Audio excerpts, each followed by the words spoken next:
At ngayon sa ating pangunahing balita, matapos nga pong ibunyag na may hawak siyang dokumento galing po sa umano'y yumaong si dating DPWH Undersecretary Catalina Cabral, inilabas po ni Batangas Congressman Leandro Leviste ang laman ng files na umano'y naglalaman ng mga proponents ng iba't ibang mga proyekto ng DPWH sa ilalim pa rin po ng National Expenditure Program o NEP noong pong 2025. Kasama po sa listahan ang mga pangalan nina dating Speaker Martin Romualdez, Ilocos Norte Congressman Sandro Marcos at maraming iba pa. Ayon po kay Leviste, aabot daw sa 401 billion pesos ang allocable o inilaampung pondo para sa mga isusulong na proyekto ng mga kongresista at mga senador. Magugunit ang sinabi po dati ni Leviste na ilalabas lamang niya ang dokumento kung papayagan siya ni DPWH Secretary Vince Dizon. Wala pa ho namang pangalan ng mga senador ng 19th Congress sa naturang listahan. Pansamantala namang kumuha ng medical leave ang direktor ng Benguet Police na unang humawak sa investigasyon ng pagkamatay ni dating Undersecretary Catalina Cabral. Base sa mga ulat, muntik masibak si Colonel Lambert Suerte dahil sa mali umanong paghawak sa investigasyon ng kaso. Pero hindi ito itinuloy ng DILG matapos niyang makumbinsi ang pamilya ni Cabral na isailalim siya sa autopsy.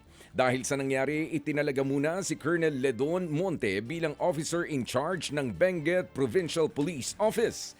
December 19 nang sibakin din ang hepe ng Tuba Police sa Benguet dahil din sa kapabayan umano sa kaso. Sa ibang balita po naman, aabutin pa raw ng bagong taon ang pag-aaproba sa 2026 National Budget. Ayon kay Executive Secretary Ralph Recto, sa Enero 5 po ang sinasabing araw po ng paglagda ni Pangulong Junior sa naturang panukalang batas.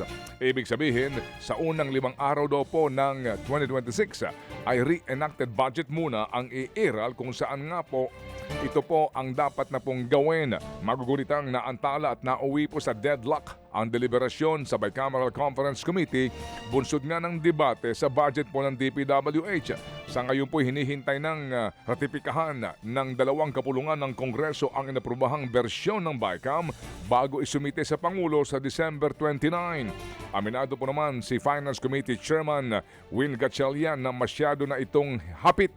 Kailangan din daw ng ekotibo ng sapat na panahon para daw pag-aralan ang higit na 4,000 pahina ng panukala.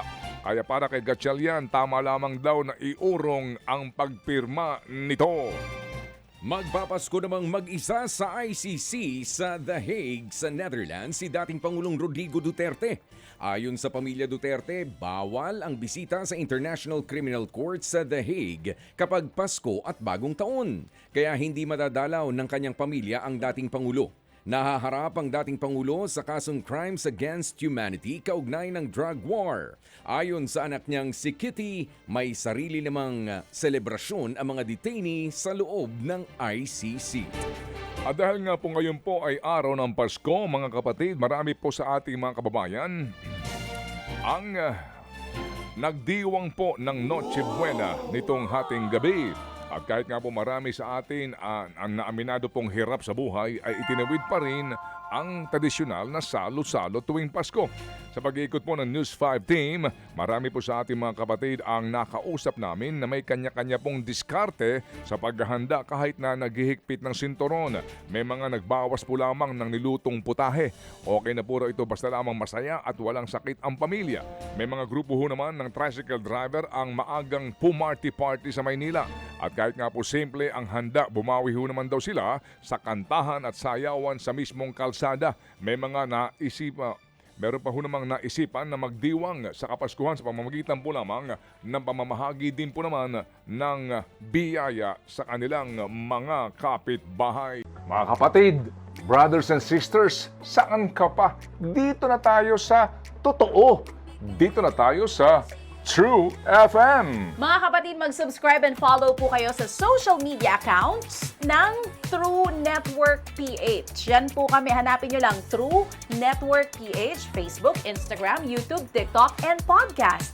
Mapa Apple or Spotify man yan, mahahanap nyo kami. Lahat ng mga napapanood at napapakinggan nyo po sa programa, nasa social media accounts namin yan. So paano mga kapatid? See you sa social media!